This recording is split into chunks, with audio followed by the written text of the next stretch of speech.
alegria e satisfação que cumprimentamos os nossos amigos e irmãos do portal Escola Dominical com a gloriosa paz de nosso Senhor e Salvador Jesus Cristo.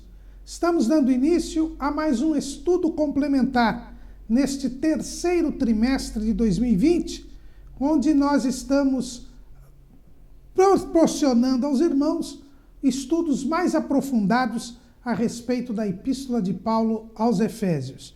Os irmãos sabem que a Casa Publicadora das Assembleias de Deus não editou nenhuma revista para o terceiro trimestre de 2020 e sugeriu que nós repetíssemos o estudo do segundo trimestre, onde nós estudamos o tema A Igreja Eleita, redimida pelo sangue de Cristo e selada com o Espírito Santo da promessa.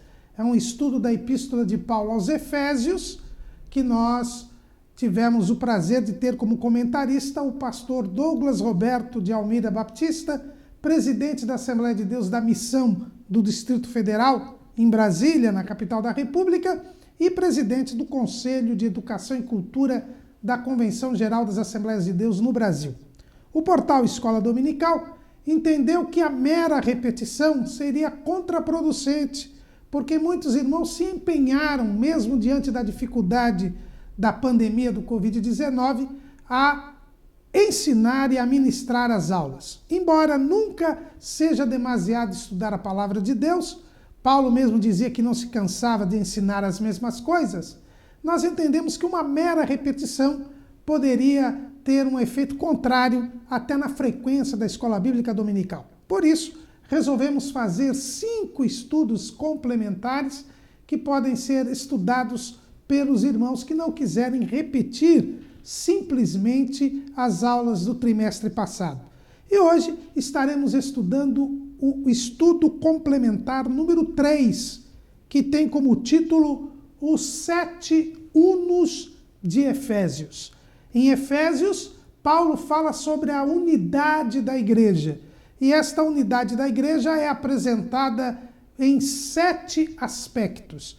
E são esses 7 aspectos da unidade da igreja que nós denominamos de 7 Unos de Efésios. E é esse o estudo que nós iremos iniciar agora. Na tela, os irmãos veem o texto que nós escolhemos para texto áureo. Há um só corpo e um só Espírito, como também fostes chamados em uma só esperança da vossa vocação. Efésios 4:4. Aqui no texto áureo, nós temos já 3 destes 7 unos de Efésios. Um só corpo, um só Espírito e uma só esperança da vossa vocação. Como leitura bíblica em classe, nós sugerimos, e aí os irmãos veem na tela, o texto de Efésios de 4, de 1 a 6. Como é um texto curto, nós iremos proceder à leitura dele. 4, de 1 a 6. Rogo-vos, pois, eu, o preso do Senhor, que andeis como é digno da vocação com que fostes chamados, com toda a humildade e mansidão, com longanimidade, suportando-vos uns aos outros em amor, procurando guardar a unidade do Espírito pelo vínculo da paz. Há um só corpo e um só Espírito, como também fostes chamados em uma só esperança da vossa vocação. Um só Senhor, uma só fé, um só batismo, um só Deus e Pai de todos, o qual é sobre todos e por todos e em todos. Paulo já havia mostrado na sua carta que a igreja é um corpo, é um povo que é um corpo, formado tanto por judeus quanto por gentios. E por sermos um corpo, a igreja é uma unidade. Isto precisa ficar bem claro, né? Paulo mostra claramente que há uma unidade na igreja, apesar de sermos formados por pessoas de todas as tribos, de todas as nações, de todos os povos, a igreja ela é una, ela é uma só. né? Há uma unidade, pois todos estão no mesmo fundamento que é Cristo Jesus. E esta unidade, Paulo faz questão de mostrar num aspecto bem amplo, estabelecendo 7 aspectos em que nós temos esta unidade do corpo de Cristo. E são estes 7 aspectos que nós vamos estudar nesta lição. Lembrando que Paulo diz que nós devemos procurar guardar a unidade do Espírito pelo vínculo da paz. Ou seja, é um dever de cada membro da igreja, de cada salvo, guardar a unidade do Espírito. Quando nós guardamos a unidade do Espírito pelo vínculo da paz, nós preservamos a unidade da igreja. A unidade da igreja, ela é preservada pelo vínculo da paz. É pela paz que nós guardamos a unidade do Espírito. E o que é a paz? Paz é o sentido hebraico da palavra, né? A palavra paz em hebraico é shalom, talvez a palavra mais conhecida na língua hebraica. E a paz, ela quer dizer, entre os judeus, a completude, a integridade. Então, quando nós nos integramos a Deus, nos tornamos participantes da natureza divina, nós formamos a paz. E se você preservar a sua comunhão com Deus, a sua união com Deus, a sua vida com Deus, porque quando a Bíblia fala em vida, ela está falando em comunhão, assim quando fala em morte, fala em separação, nós temos a preservação deste vínculo da paz. Esta paz, ela é feita por Cristo. O próprio Paulo diz lá em Efésios, no capítulo 2, no versículo 14. Ele diz assim: porque ele, Cristo, é a nossa paz, o qual de ambos os povos fez um, e derribando a parede de separação que estava no meio, na sua carne, desfez a inimizade. Isto é, a lei dos mandamentos, que consistia em ordenanças para criar em si mesmo, dos dois, um novo homem, fazendo a paz. Então é Jesus quem faz a união, quem faz a reconciliação entre Deus e os homens. E nesta comunhão ele estabelece a paz. É a amizade que é estabelecida entre Deus e os homens. Quando Deus prometeu a salvação, lá no Éden, no capítulo 3, versículo 15 de Gênesis, ele diz assim: e porém inimizade entre ti e a mulher, e entre a tua semente e a sua semente.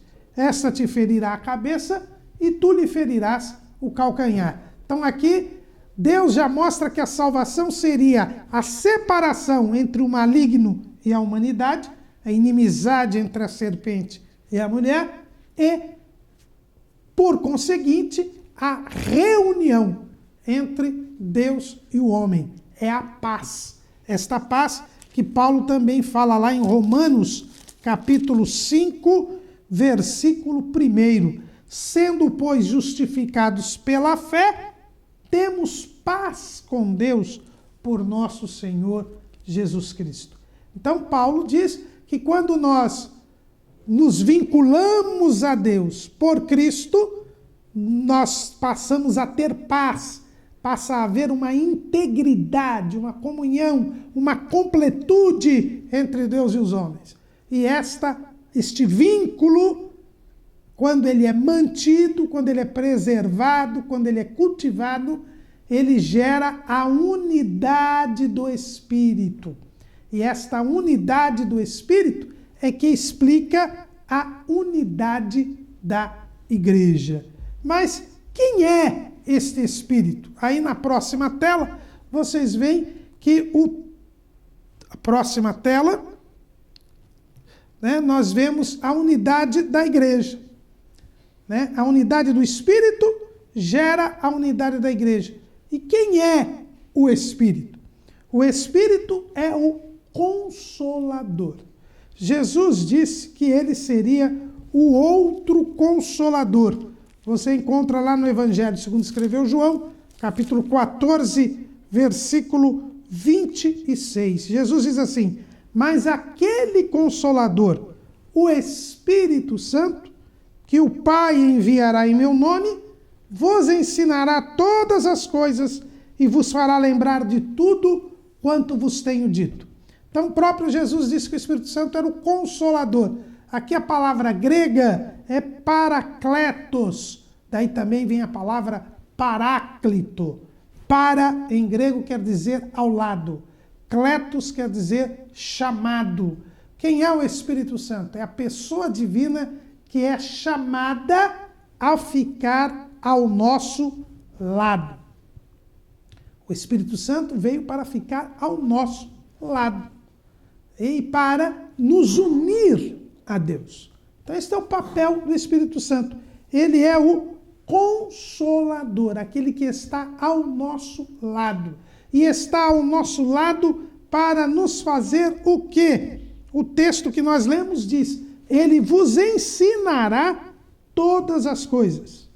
Então, o primeiro papel do Espírito Santo é nos ensinar todas as coisas, para que nós aprendamos com Cristo, aprendamos as palavras de Cristo, porque no seu ensino ele nos fará lembrar de tudo quanto Jesus nos disse. Então, o Espírito Santo está ao nosso lado para nos ensinar, para nos lembrar todas as palavras de Jesus, para nos guiar em toda a verdade. Nós lemos lá em João 16 e 13. Mas quando vier aquele Espírito da verdade, ele vos guiará em toda a verdade, porque não falará de si mesmo, mas dirá tudo o que tiver ouvido e vos anunciará o que há de vir. Então ele nos guia em toda a verdade. E o que é a verdade? É a palavra de Deus. Está lá em João 17:17. A tua palavra é a verdade.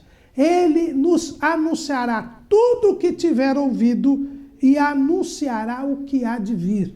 Ele nos orienta, né? O Espírito Santo, ele ouve tudo o que acontece e nos anuncia o que há de vir. Então ele nos orienta, ele nos dirige no nosso dia a dia, no nosso cotidiano, para que nós façamos a vontade de Deus. E por fim, ele glorifica o próprio Filho, glorifica Jesus. Nós vemos lá em João 16 e 14. Ele me glorificará, porque há de receber do que é meu e vou-lo há de anunciar. Então, o Espírito Santo fará com que nós glorifiquemos a Cristo. Quando nós seguimos a orientação do Espírito Santo, ele que glorifica Jesus, ele também faz com que nós glorifiquemos a Cristo. É este o papel do Espírito Santo. E nós precisamos guardar a unidade do Espírito, porque guardada a unidade do Espírito, nós teremos guardadas também a unidade da Igreja. E qual é esta unidade do Espírito, que é a unidade da Igreja? E aí o apóstolo Paulo, ele vai nos dar 7 aspectos desta unidade do Espírito, desta unidade da Igreja. E estes 7 aspectos, cada um deles, Paulo vai mostrar um lado, um prisma desta unidade. E ele usa daquela expressão um só ou uma só. É por isso que o título da nossa lição é os 7 unus. Unus é uma palavra em latim que quer dizer um só. Nós nos inspiramos aqui no sola da Reforma Protestante.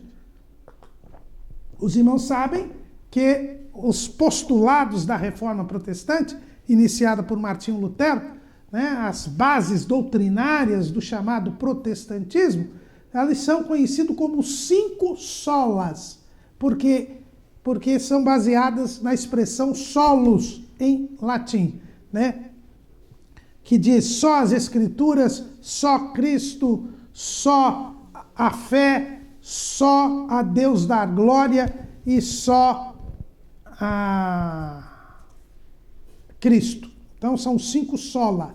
Então aqui nós vamos falar dos 7 unos de Efésios. O apóstolo Paulo, quando ele vai descrever a unidade da igreja, ele pega 7 aspectos. E cada um desses aspectos ele mostra que há uma unidade. E ele usa então essa expressão um só ou uma só. Quais são os 7 unos de Efésios? Aí na tela você vê os 4 primeiros unos. Dos 4 primeiros unos, vocês veem aí na próxima tela, você vai encontrar aqui um só corpo, um só Espírito, uma só esperança da vocação, um só Senhor. E na próxima tela, os outros 3, uma só fé, um só batismo e um só Deus e Pai. Então, esses são os 7 unos. Um só corpo, um só Espírito, uma só esperança da vocação, um só Senhor, uma só fé, um só batismo, um só Deus e Pai. Então vamos analisar cada um desses 7 unos. Vamos começar com um só corpo. O texto bíblico que aí está na tela, próxima tela diz: há um só corpo. Então, o corpo de Cristo é um só. O apóstolo Paulo, quando falou sobre o corpo de Cristo, lá em 1 aos Coríntios, no capítulo 12, ele diz o seguinte, no versículo 27, ora, vós sois o corpo de Cristo, e seus membros em particular. Então ele usa a expressão o corpo, já dando a ideia de que é um só. Nesta mesma carta, lá no capítulo 12, versículo 12, ele diz assim, porque assim como o corpo é um e tem muitos membros, e todos os membros, sendo muitos, são um só corpo, assim é Cristo também. Então a igreja ela é comparada a um povo e a um corpo, porque a igreja é um corpo só. Um corpo só. Veja aí na próxima tela esse versículo que nós lemos agora, 12 e 13. Pois todos nós somos batizados em um só Espírito, formando um corpo, quer judeus, quer gregos, quer servos, quer livres, e todos temos bebido de um Espírito. Então Paulo já dizia aos crentes de Corinto que a igreja é um corpo só, a igreja é uma só. Mas existem várias denominações religiosas, vários títulos. Ao longo da história da humanidade houve várias, entre aspas, igrejas. Na verdade, é um povo só. Todos firmados em Cristo, há um corpo só. Os membros são muitos. As manifestações são muitas. Mas há uma igreja só. Há um corpo só. Mais nenhum. É o corpo de Cristo, cuja cabeça é o próprio Cristo e os vários membros, com suas várias funções. Assim como o nosso corpo tem várias células, vários órgãos, vários aparelhos, vários tecidos, nós temos várias funções, várias atividades dentro da igreja, mas ela é única, ela é uma só. É nesse sentido que a igreja é chamada de católica. Ela é católica, quer dizer universal, porque ela abarca todas as pessoas de todas as tribos, de todas as nações. É o que nós vemos lá em Apocalipse, capítulo 5, versículo 9, que diz o seguinte, e cantavam um novo cântico dizendo, digno és de tomar o livro e de abrir os seus selos, porque foste morto e com o teu sangue compraste para Deus homens de toda a tribo e língua e povo e nação, mas que formam um único povo, um único corpo. A igreja é una, ela é única. Na próxima tela nós vemos aí também um texto de Colossenses, capítulo 3, versículo 11. Nós já não nos cansamos de dizer aos irmãos no trimestre passado e nesses estudos que para entendermos bem a carta aos Efésios, precisamos ler a carta aos Colossenses.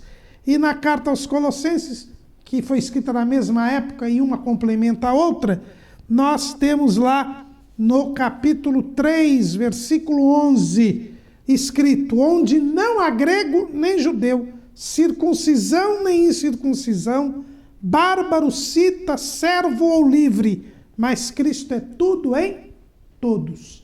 Todos são membros da igreja, embora tenham condições sociais diferentes, embora tenham nacionalidades diferentes, embora tenham culturas diferentes, todos pertencem a um só corpo, que é a igreja.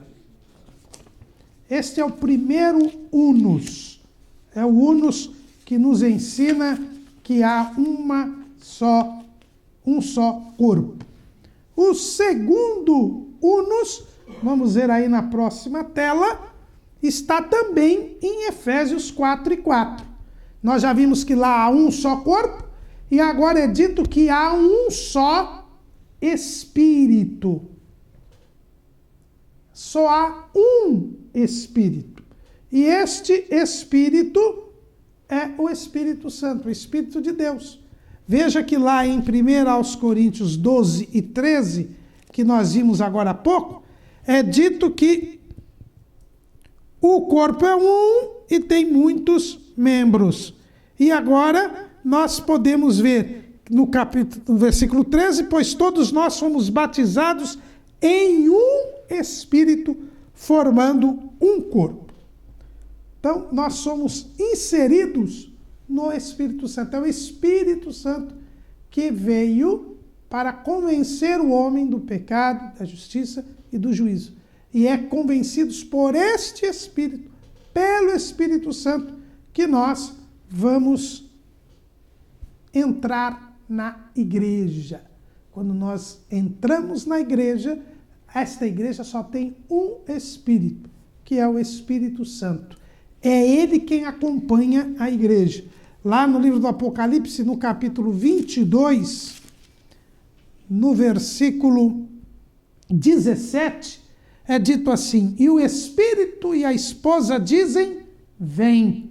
Então veja bem que o Espírito sempre está na companhia da igreja. É o Espírito Santo. É aquele que vem quando os pecados são tirados. O Espírito Santo ele só pode entrar em comunhão com alguém quando essa pessoa está sem pecado. E a igreja é formada por aqueles que tiveram seus pecados retirados, perdoados. Então o Espírito é único. É este o Espírito que caracteriza a igreja. É o Espírito Santo. E é por isso que a igreja é santa, porque está em união com o Espírito Santo. Nós já vimos que esse Espírito é o Espírito da verdade, é o Espírito que o mundo não pode receber, porque não o vê nem o conhece.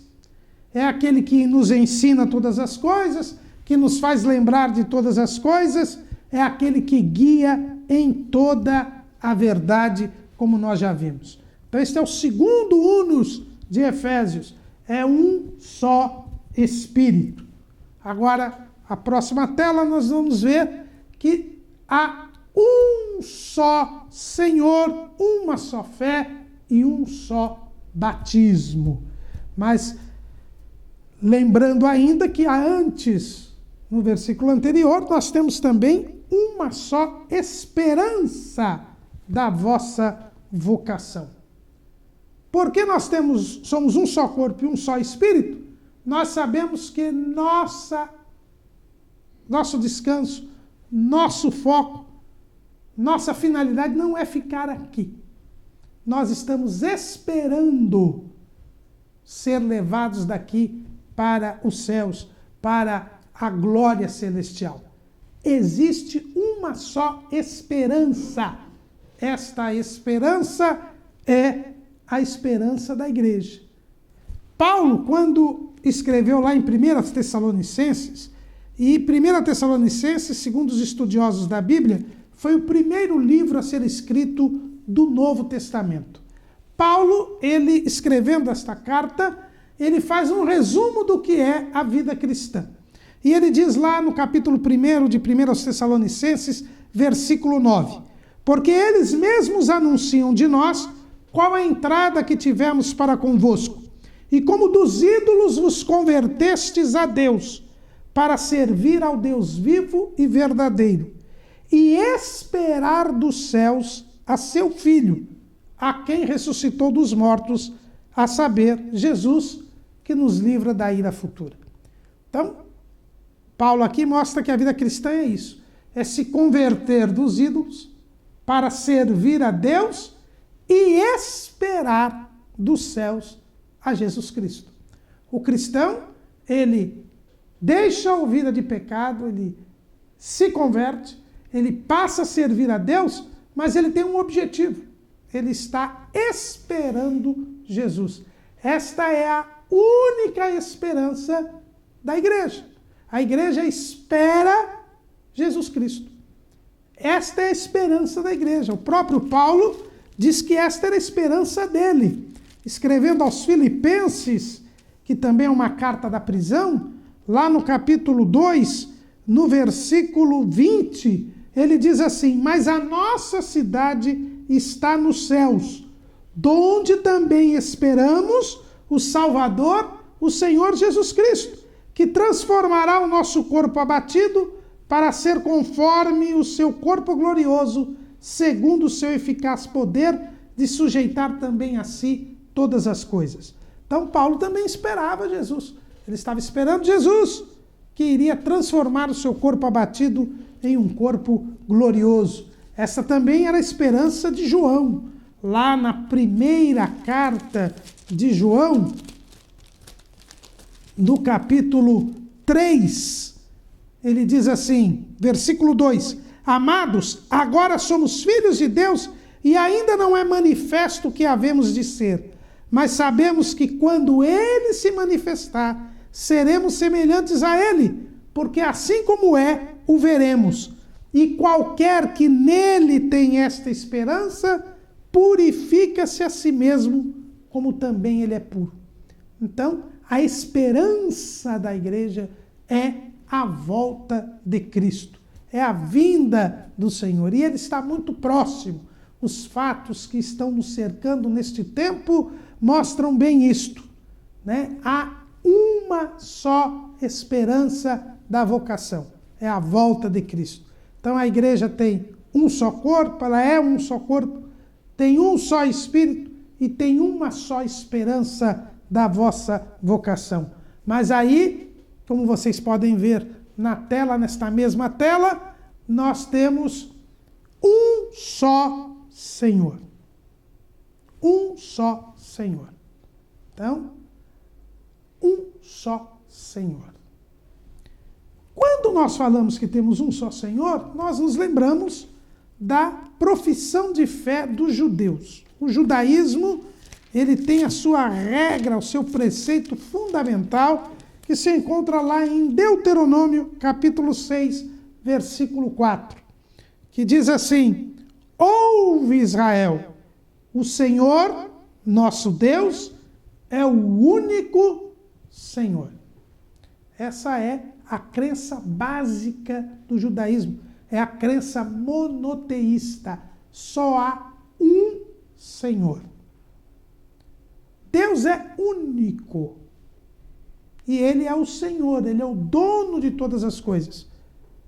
Lá no Salmo 24, versículo 1, Davi, e está aí na tela e vocês leem, do Senhor é a terra e a sua plenitude, o mundo e aqueles que nele habitam.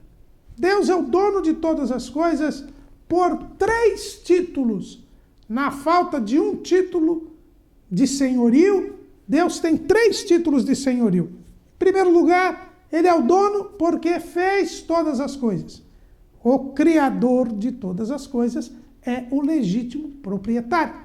Nós sabemos, por exemplo, quando há um inventor, ele cria algo, ele é o dono, ele tem a patente ali.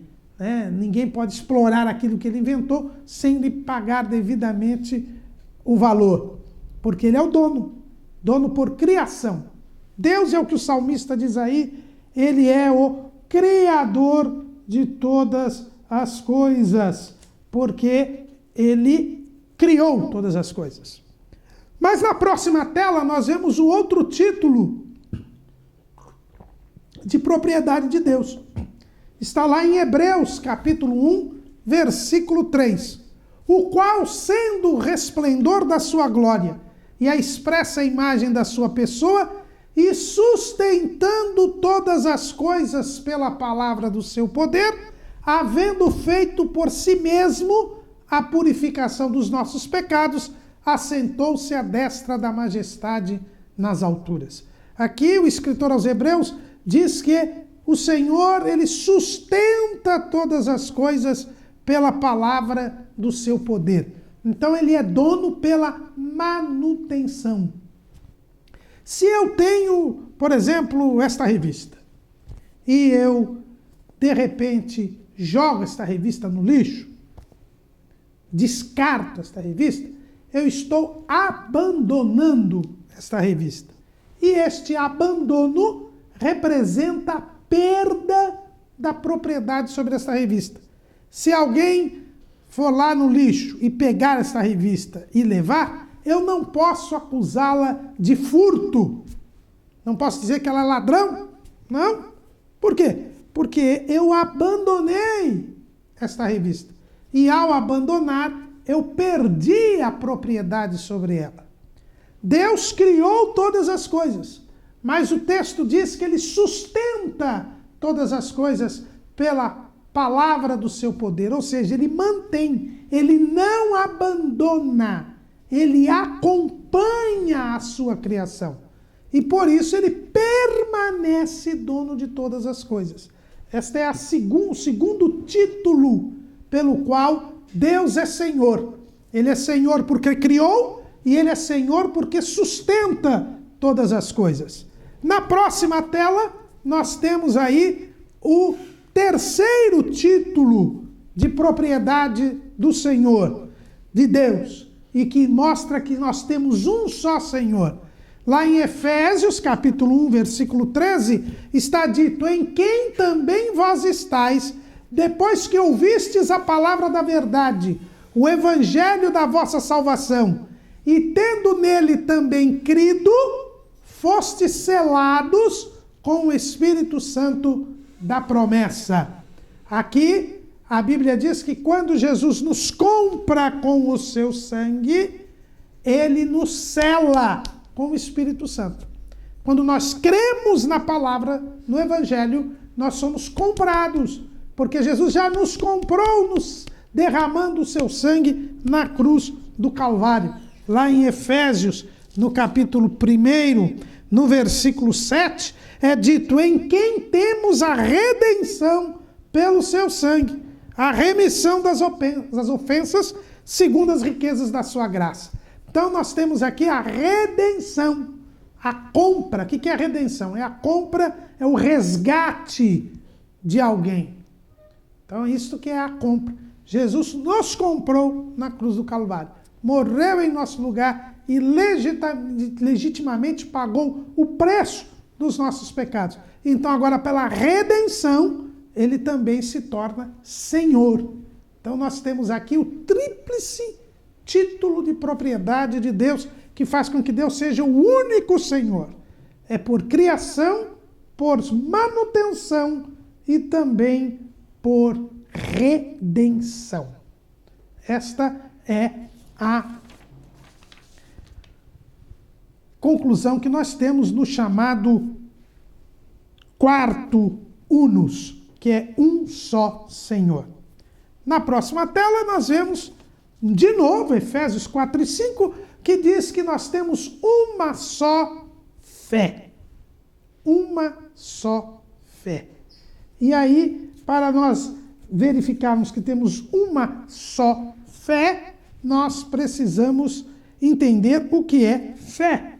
Fé é a confiança em Deus. E nós temos esta confiança em Deus crendo em Jesus, crendo que Jesus é o Senhor e Salvador. É o que nós lemos agora há pouco, em Efésios 1:15, que diz: pelo que ouvindo eu também a fé que entre vós há no Senhor Jesus e o vosso amor para com todos os santos. Paulo dizia que os efésios criam em Jesus. É pela fé que nós entramos na graça. O apóstolo Paulo diz isso lá em Romanos, capítulo 5, versículo 1 e 2. Sendo, pois, justificados pela fé, temos paz com Deus por nosso Senhor Jesus Cristo, pelo qual também temos entrada pela fé a esta graça, na qual estamos firmes e nos gloriamos na esperança da glória de Deus. Então é pela fé que nós entramos em comunhão com Deus. Nós somos justificados, nós estamos tornados justos, nós temos perdoados os nossos pecados e nós recebemos a justiça divina que é imputada a nós pela fé. E esta fé é única, porque é a fé no Senhor Jesus. É a única fé que salva. É a fé que vem pelo ouvir e pela palavra de Deus. Não há outro meio pelo qual nós alcançamos a salvação.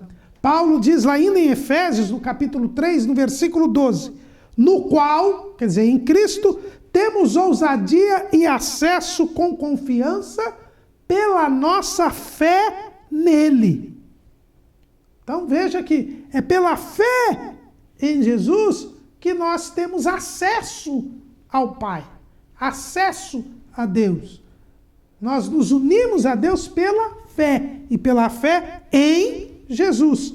Ainda no versículo 17 deste capítulo 3 de Efésios, diz assim: para que Cristo habite pela fé no vosso coração. Então Deus só pode habitar em nós se nós crermos em Jesus. Esta é a única fé que gera a salvação. É a fé em Cristo. E crer em Cristo é crer na palavra de Deus. Você tem acesso a Deus porque você creu. Creu o quê? Na palavra, porque a fé vem pelo ouvir e o ouvir pela palavra de Deus, como diz lá em Romanos 10 e 17. Então aqui nós temos o quinto unus, é a única fé. Eu não posso ter fé em nada mais, a não ser em Cristo. E quem tem fé em Cristo, crê na palavra. Porque Jesus disse que são as Escrituras que testificam dele. Ele disse que ele é a verdade e que a palavra é a verdade. Então não há como se crer em Cristo se não se crer nas Escrituras, as únicas testemunhas fiéis de Cristo. Nós temos uma só fé. Este é o quinto unus. Próxima tela, nós vamos para o sexto unus. O sexto unus que diz um só batismo. E nós vemos ali em Efésios 4 e 16, desculpe. Do qual todo o corpo bem ajustado e ligado pelo auxílio de todas as juntas, segundo a justa operação de cada parte, faz o aumento do corpo para a sua edificação em amor. Então nós temos aqui um só batismo. Este um só batismo nos faz lembrar o que está escrito ali em 1 aos Coríntios, capítulo 12, versículo 13, que nós já lemos hoje nesta lição. Pois todos nós fomos batizados em um Espírito, formando um corpo. Então veja bem que nós somos batizados em um Espírito. E esse batismo aqui, ele é o batismo nem o batismo nas águas, nem o batismo com o Espírito Santo.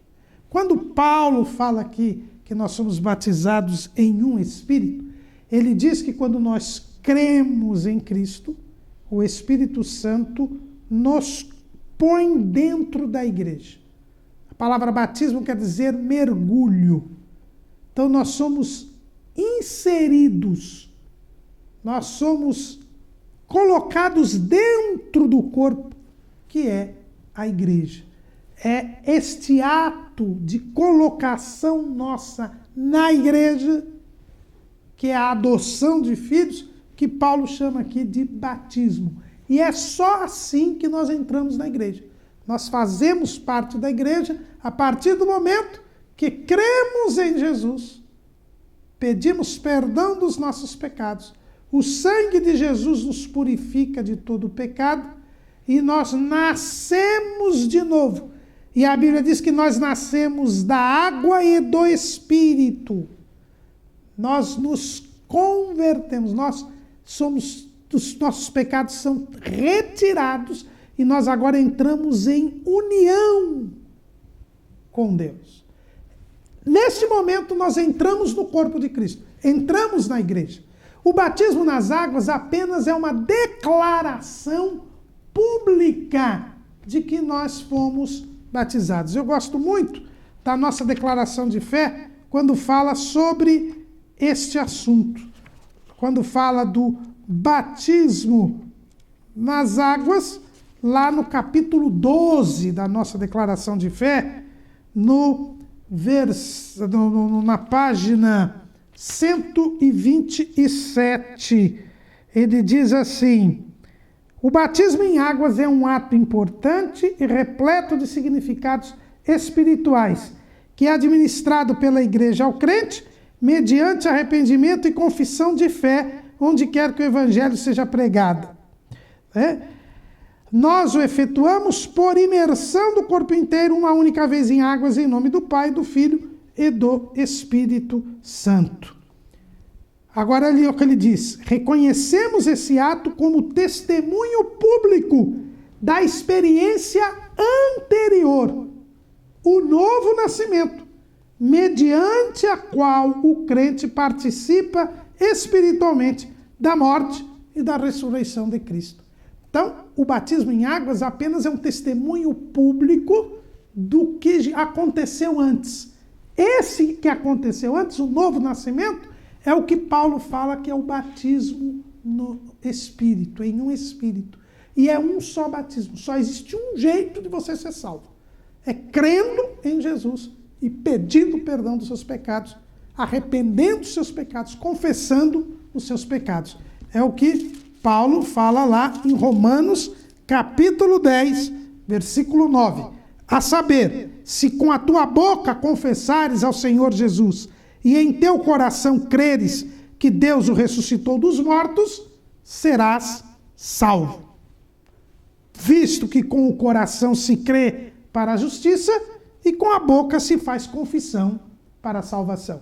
Quando com o coração eu creio e com a boca eu confesso, eu sou salvo. Aí eu sou inserido pelo Espírito Santo. E esta é a única forma de se alcançar a salvação. Por nenhum outro nome nós alcançamos salvação. De nenhuma outra maneira. Por isso que nós temos um só batismo. E nós temos o sétimo unus, que é um só Deus e Pai. Um só Deus e Pai. De todos. Nós somos filhos de Deus. Fomos filhos de Deus porque cremos em Jesus. Neste momento, quando nós somos inseridos no corpo de Cristo, nós também somos, além de nascer de novo, nós somos adotados como filhos de Deus. É o que João escreve lá no Evangelho, segundo João, capítulo 1, versículo 12.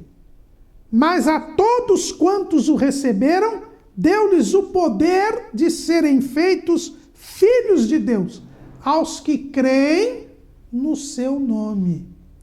Quando nós recebemos o Espírito Santo, quando o Espírito Santo vem sobre nós, nós nos tornamos, recebemos o espírito de adoção de filhos. É o que está escrito lá em Romanos 8:15. Porque não recebestes o espírito de escravidão para outra vez estardes em temor, mas recebestes o espírito de adoção de filhos, pelo qual clamamos, Abba, Pai. Então nós somos filhos de Deus. E só há um Pai, um só Deus e Pai, que é de todos. É o Pai de nosso Senhor e Salvador Jesus Cristo. Paulo começa o hino dessa carta aos Efésios dizendo assim: bendito o Deus e Pai de nosso Senhor Jesus Cristo.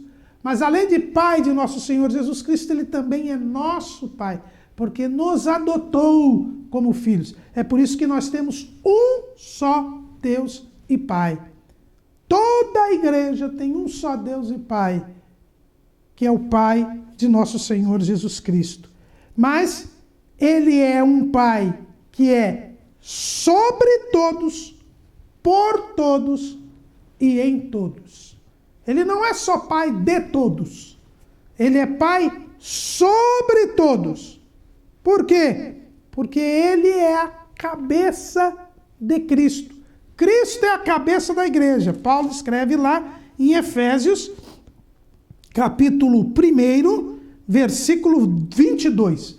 E sujeitou todas as coisas a seus pés, e sobre todas as coisas o constituiu como cabeça da igreja. Então, Cristo é a cabeça da igreja, mas o Pai é cabeça de Cristo. 1 aos Coríntios, capítulo 11, versículo 3. Mas quero que saibais que Cristo é a cabeça de todo varão, e o varão a cabeça da mulher, e Deus a cabeça de Cristo. Por isso que o Pai está sobre todos, porque Cristo está sobre toda a igreja e o Pai está sobre Cristo.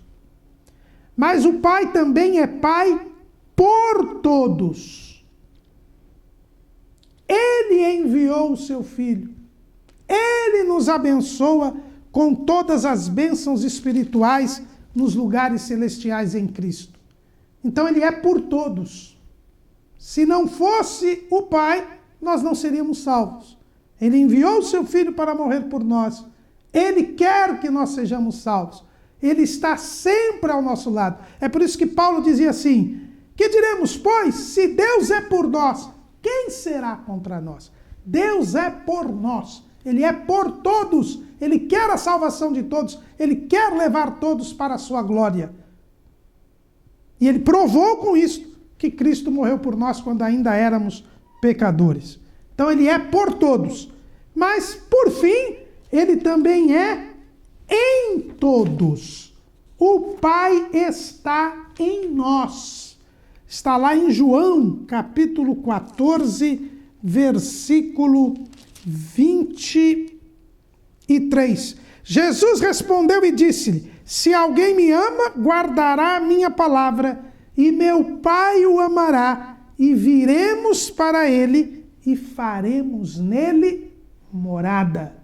Nós somos morada de Deus no Espírito. Deus está em nós. Ele é Pai sobre todos, por todos e em todos. Um só corpo, um só Espírito, uma só esperança da vocação, um só Senhor, uma só fé, um só batismo e um só Deus e Pai de todos.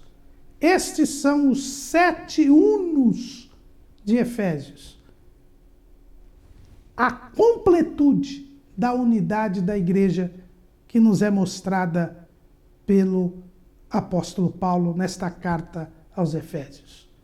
Diante desta unidade, nos mantenhamos em comunhão com Deus até aquele grande dia. Amém?